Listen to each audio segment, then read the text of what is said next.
friends, and welcome to day one of the Turkey Trot Mystery Make-Along. I trust that all of you are sufficiently stuffed after your holiday meal. I know that I am. Oh my gosh. So much food. Thanksgiving is one of my favorite holidays, not only because of the food, but because it is Thanksgiving time when I actually learned to crochet. So when I picked up that hook over the Thanksgiving Day weekend with my grandmother, I learned to crochet and the rest is history. So Thanksgiving holds a very special place in my heart, and I love that I get to sit here and not only enjoy time with my family, but now I get to enjoy time with my friends doing something I love. If this is your first Turkey Trot, welcome. I'm happy you are joining us. As you probably know, there is a knitting pattern and a crochet pattern. You could choose either one to work up, or you could choose both if you're by crafty. It doesn't matter to me. I know I've done both and they are wonderful. In years past, we have made a wearable. We have made a poncho, and then we've made a pocket shawl and a ruana. This year, I brought it down to something much smaller. I don't know about all of you, but my life is crazy busy and stressful, and I am full of anxiety all the time, and the thought of having to make another large project just was completely overwhelming to me. So much so, you guys, that I had actually planned a sweater for this Turkey Trot, and I changed my mind at the last minute and made the project much smaller. I'm very happy I did. I love the final project. I think it's going to keep you on your toes as you're working up through the days. I really feel like maybe by day 3 you're going to know what it is, but make sure that you are part of the Marley's Minions Facebook group, so that way you can share your progress in the progress threads, and maybe you guys can chat about what you think it might be and what colors you're using and all that good stuff. It's a lot of fun to do that over there. So yeah, for me, that's part of the fun, is watching you guys try and guess what it is we're making. We try and keep it very exciting. When I say we, this year I have partnered up with my partner in crime, Robin Chichula. You guys have noticed that we have worked together quite a bit lately, and this is no exception. So Robin has come in and she and I collaborated on both of these designs. So, but I worked up the knit one, she worked up the crochet one. I'm teaching both of them here for you guys to participate with, and there we go. All right, so what I want you to do is go ahead, grab your yarn and your supplies. If you don't know what yarn and supplies you're supposed to be following along with, maybe this is the first time you've heard of the Turkey Trot.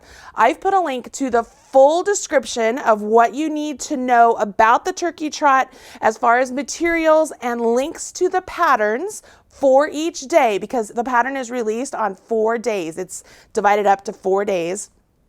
The link is in the video description box below. So all you need to do, click there. It'll give you a brief synopsis of what the Turkey Trot is, the materials you need. The whole idea, we thought maybe you could do stash busting. So for the crochet version, you are using worsted weight yarn.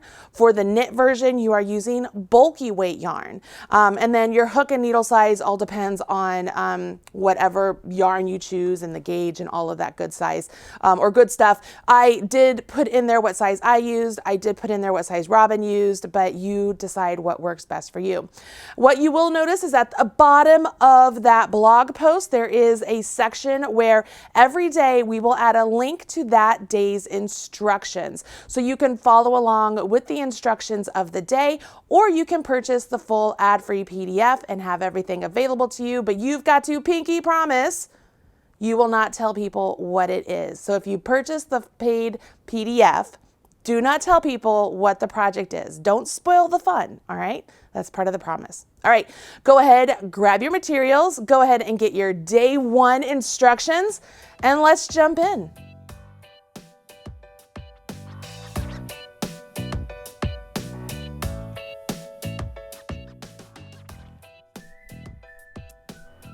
Believe it or not, I have made 5 different samples of this Turkey Trot with these different yarns. I've made one with the Big O, I've made one with the Chroma Twist, I've made one with the Color and Colorama, I made another one with the Chroma Twist, I made another one with the Chroma Twist, and the Chroma Twist is what you're going to find the finished sample in. But in reality, all of these yarns are bulky weight yarns, and I use the same size needle for the project with all of these yarns. I used a size 10 circular needle, and then a size 10 double pointed needle, or a second set of circulars for the point of the project when you need that. That's on day 2. So my point here is that if you are stash busting, make sure you are choosing a yarn that is a bulky weight yarn. If you're using a worsted weight yarn, you are not going to be satisfied with the gauge given with a worsted weight yarn. It'll be way too loose. So you definitely want these to be a little bit more on the snug side versus on the loose side. So that's a little tip for you. You want it a little bit more on the snug side than on the loose side.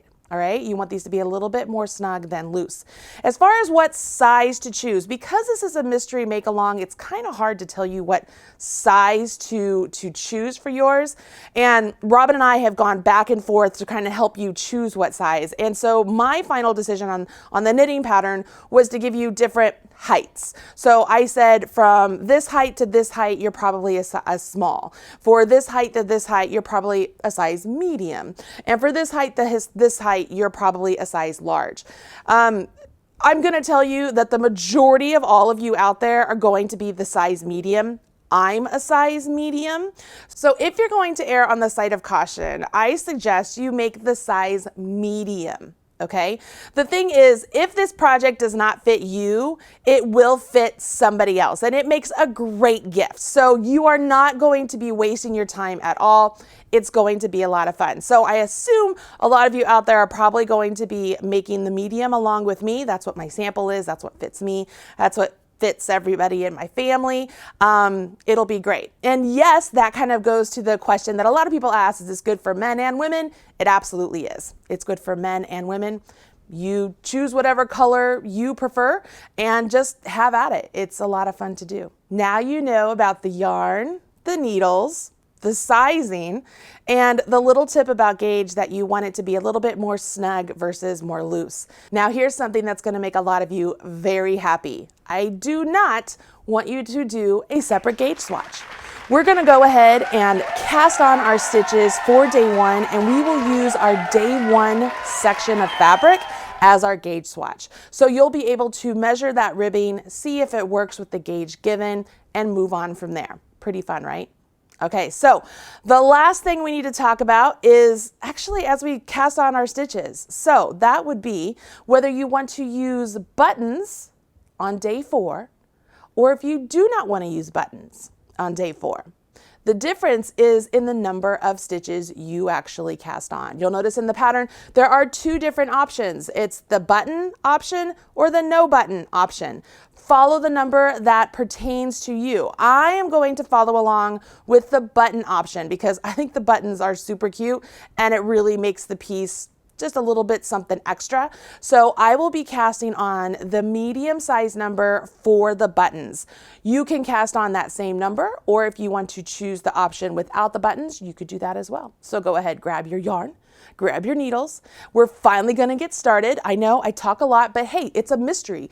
You want me to give you as many clues and stuff as I can, right? All right, okay, let's go.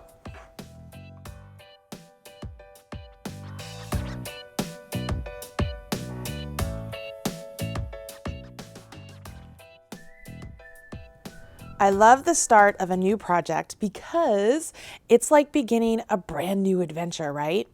You want to go ahead and cast on the number of stitches that you need to cast on for the size you are making. If you are not using buttons, make sure that you are casting on with your color B. If you are using buttons, make sure you cast on with your color A. Once you have all your stitches cast on, go ahead and turn your work and begin row 1. We're going to slip this first stitch as if to purl with our yarn and back. So slip that stitch as if to purl with the yarn and back. Bring your yarn forward and purl that next stitch. Then knit the following stitch. You are working in 1 by 1 ribbing. Nothing big and fancy about this. Very simple. When you get to the end of this row, you will end with a knit 1 and turn your work. Obviously, yours will take a little bit longer. This is a really small sample size.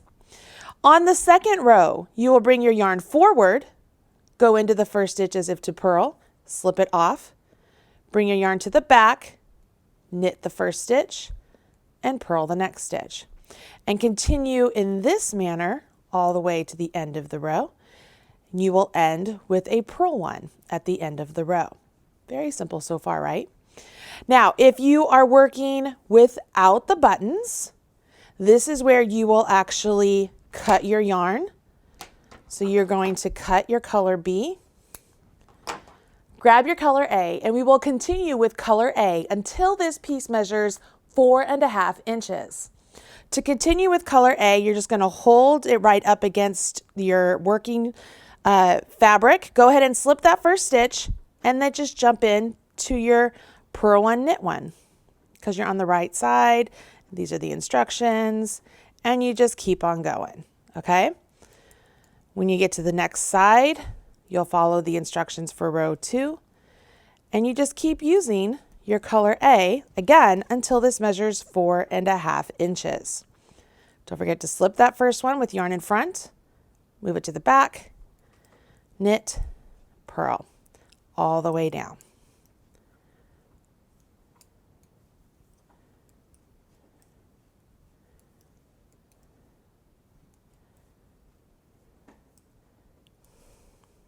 It's okay. This last stitch seems to get a little big because it's loose. It's all right. You can tighten that up later. Everything's going to be good. Don't worry about that little color bleed right there. It's going to be in a seam. You won't even be able to see it. Okay, so once again, you're going to continue working on this until it measures 4.5 inches. If you are working with buttons, yours is a little bit different. Obviously, you have more stitches cast on, but you're going to work in that 1x1 ribbing until your piece measures 4 inches. Once it measures 4 inches, you have a couple options. Let's take a look. If you take a look down here, you can see I have a swatch worked up with just color A, and I have worked it up to about 4 inches. It's at this point that we're going to create the flap. And to create the flap, we're going to bind off 10 stitches either on this side of our work or this side of our work, depending on which piece we're making. That's a spoiler alert. You will be making 2 of these. Do with that what you will. So if you are doing the first one, I will have you be on the right side. You will bind off the first 10 stitches and then continue on in pattern to the end.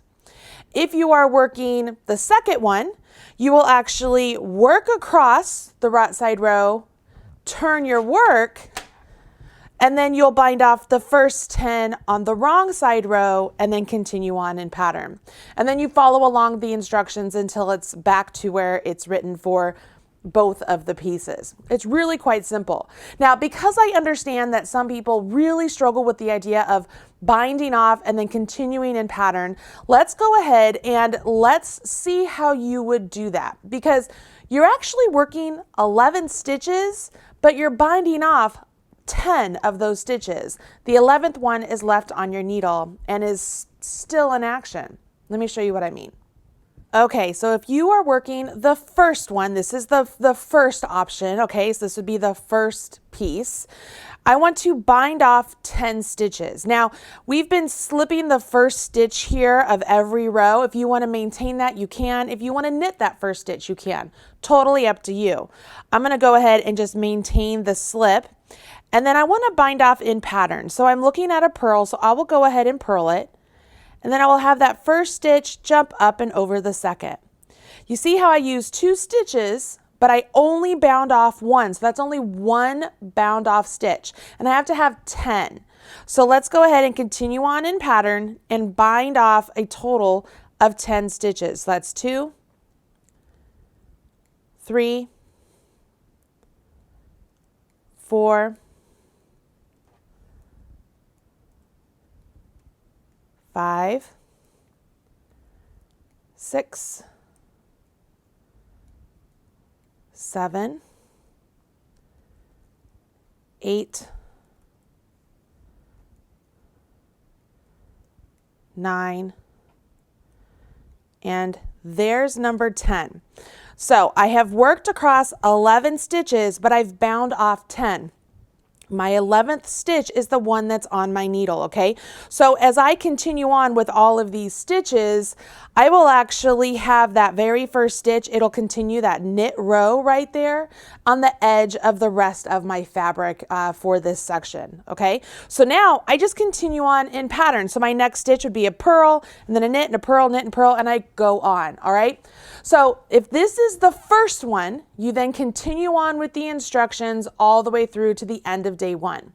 For the second one, remember what I said, you are going to work in pattern all the way down to the end of the row for the right side, and then you will bind off the first 10 stitches on the wrong side, okay? It's just like this, only you're gonna be on the opposite side. And then once you have them all bound off, you're gonna follow along in pattern to the end. Once you have those first 10 stitches bound off, whether it's on part 1 or part 2, continue on with the instructions for that part until you get down to where the instructions indicate it's for both parts. You're only going to be working across that new number of stitches, right? And it's only for just a few rows. Once you get there, I need to show you how to prepare your work for day 2. So let's go ahead and get to that point. Okay, you just finished your instructions for either piece number 1 or piece number 2. The only difference between the two is where you bind off. We just went over that. You just finished a right side row, no matter which one you're doing. If you take a look down here, you can see I am working on a piece number 2. So my bound off stitches are over here on the left side. If you're working on piece number 1, your bound off stitches will be over here. It really doesn't matter at this point. We're going to continue on the same for either one, okay? You finished the right side, so we want to turn our work to get to the wrong side. Now we're going to start off here by slipping one with our yarn in front, and then we are going to knit 11 stitches. So we're changing our pattern. So knit 1, 2, 3, 4, 5, 6, 7, 8, 9, 10, 11, okay? 11 stitches. Now we want to place a marker. So I'm going to grab a marker here and place in a marker. So that means there's 12 stitches total because we slipped one and we knit 11. So I place a marker. After you've placed that marker, carry on to the next section, but make a note that the number of stitches in the next section depends on the size you're making. So make sure you are working the number that pertains to the size you're making. The first part has us slip one with yarn in front, and then you will knit the number of stitches listed for the size you are making. Then you will purl one and place another marker. That will leave us with 12 stitches left in our work. So you will go ahead and knit 11 of them.